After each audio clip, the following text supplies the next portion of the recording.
Welcome to the world of science. Students, आज हम study करेंगे फाइलम नाइडेरिया को, जिसे कोइलिम्प्रेटा भी कहते हैं। तो फाइलम नाइडेरिया के जो मेंबर्स हैं उनके अंदर रेडियल और बायरेडियल सिमेट्री होती है। बायरेडियल सिमेट्री रेडियल सिमेट्री की ही मॉडिफाइड फॉर्म है। एनिमल का इस तरह डिवाइड होना कि उसके मिरर इमेजेस बने तो उसे कहते हैं रेडियल सिमेट्री। एनिमल इस तरह डिवाइड हो कि उसके दो एंड बने, एंटीरियर एंड और पोस्टीरियर एंड, तो उसे कहते हैं बायरेडियल सिमेट्री।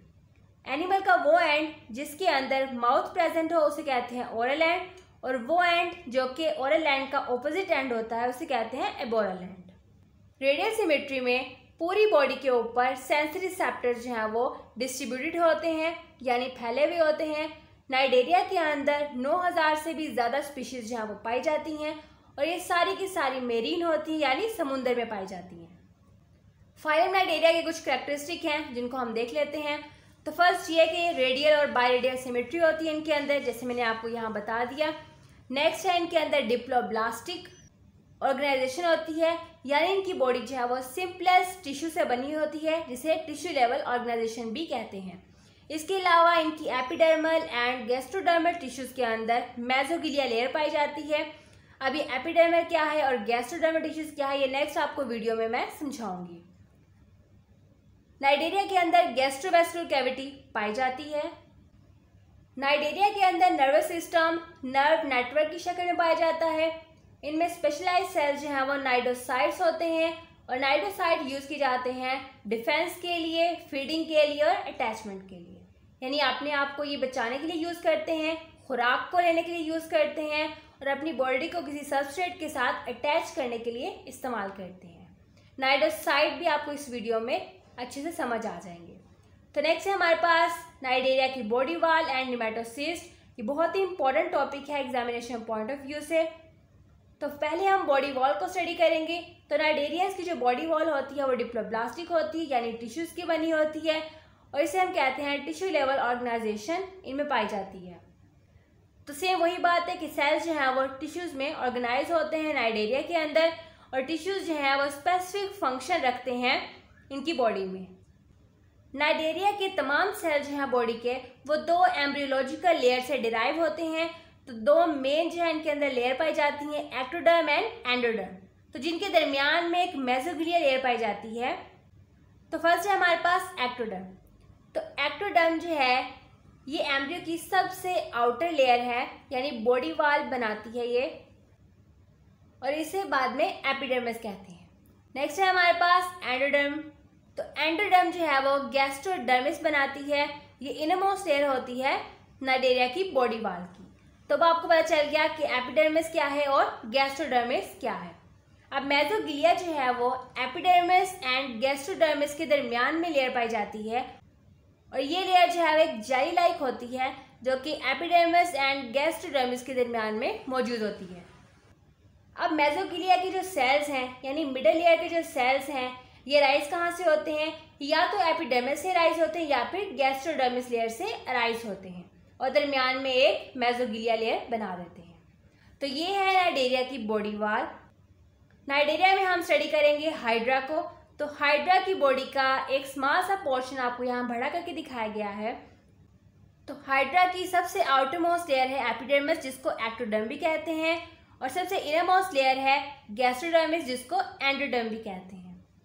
और एपिडर्मिस और गैस्ट्रोडर्मिस के दरमियान में एक लेयर पाई जाती है जिसे कहते हैं मेसोगिलिया। गैस्ट्रोडर्मिस के बाद हाइड्रा के अंदर बॉडी कैविटी शुरू हो जाती है, तो इसे कहते हैं गैस्ट्रोवेस्कुलर कैविटी। तो नेक्स्ट है हमारे पास निमेटोसिस्ट। निमेटोसिस्ट जो है वो स्पेशल सेल से प्रोड्यूस होते हैं जिन्हें कहते हैं नाइडोसिस्ट।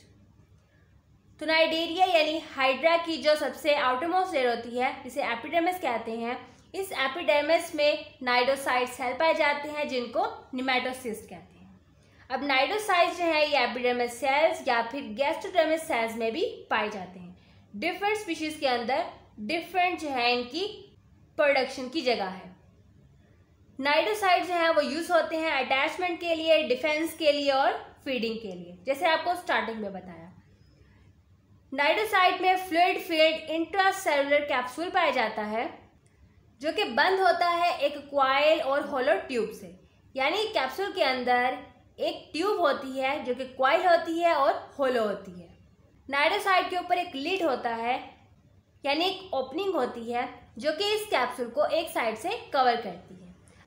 नाइडोसाइड में मॉडिफाइड सीलियम जो है वो पाया जाता है, जिसे नाइडोसिल कहते हैं।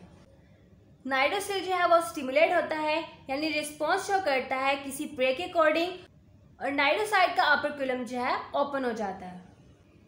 कॉइल्ड ट्यूब हेमेटोसिस यानी नाइडोसाइड से डिस्चार्ज जाती है, निकल जाती है, और ये ट्यूब जो है उस प्रे को हिट करती है, और इस ट्यूब की टिप के ऊपर जो है वो टॉक्सिन्स मटेरियल, टॉक्सिन्स केमिकल लगे हुए होते हैं जो कि प्रे के अंदर चले जाते हैं, और प्रे जो है वो पैरालाइज हो जाता है।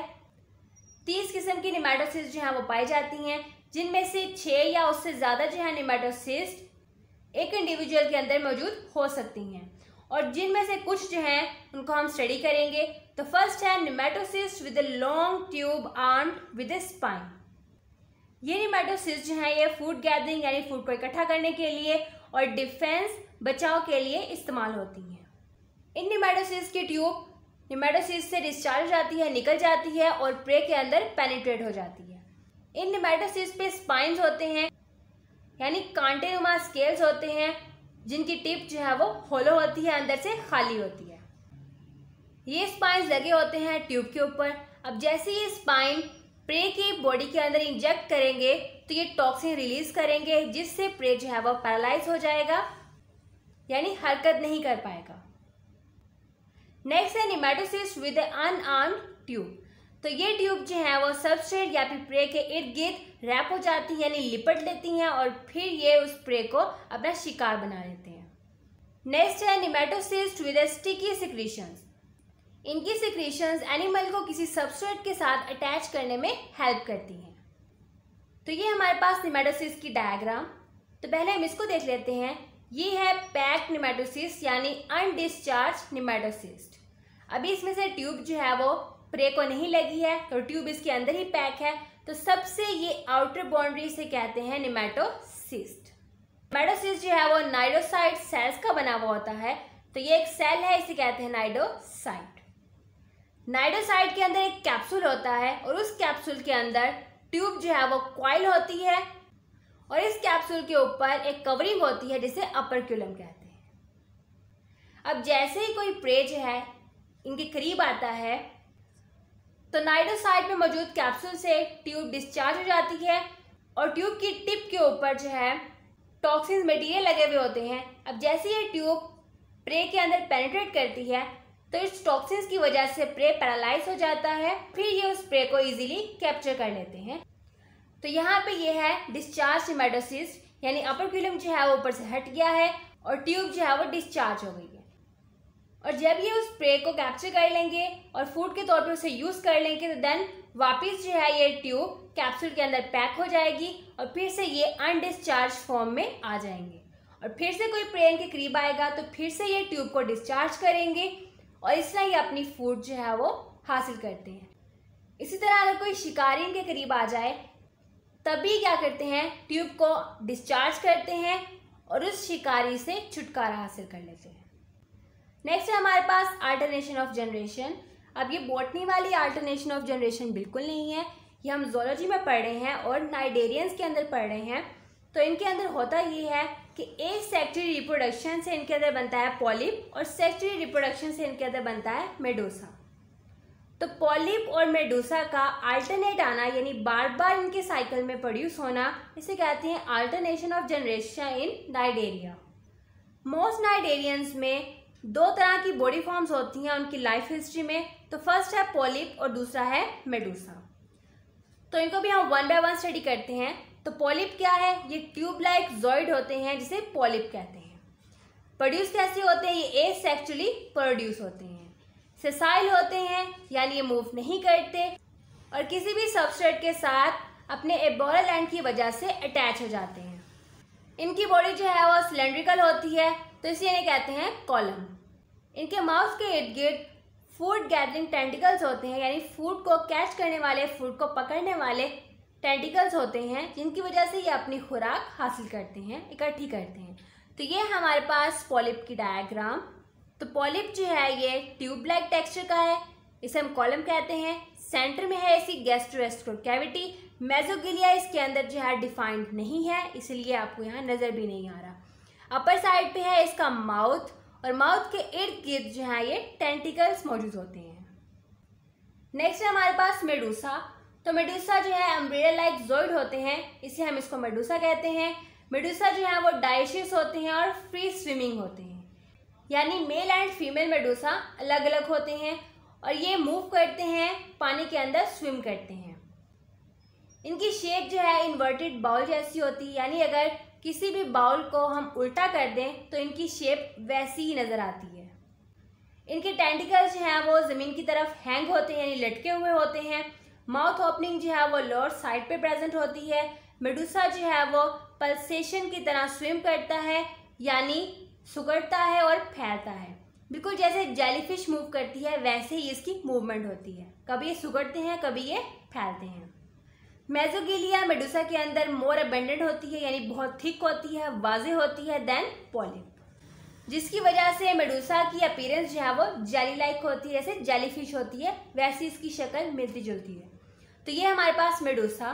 तो ये जो लेयर है थिक, इसे कहते हैं मेसोगिलिया। सेंटर में है इसकी गैस्ट्रोवेस्कुलर कैविटी और इनर साइड पे है इसका माउथ, और टेंटिकल जो है माउथ के सराउंडिंग नहीं है, नीचे की तरफ हैंग कर रहे हैं, लटके हुए हैं। तो ये था हमारा आज का लेसन।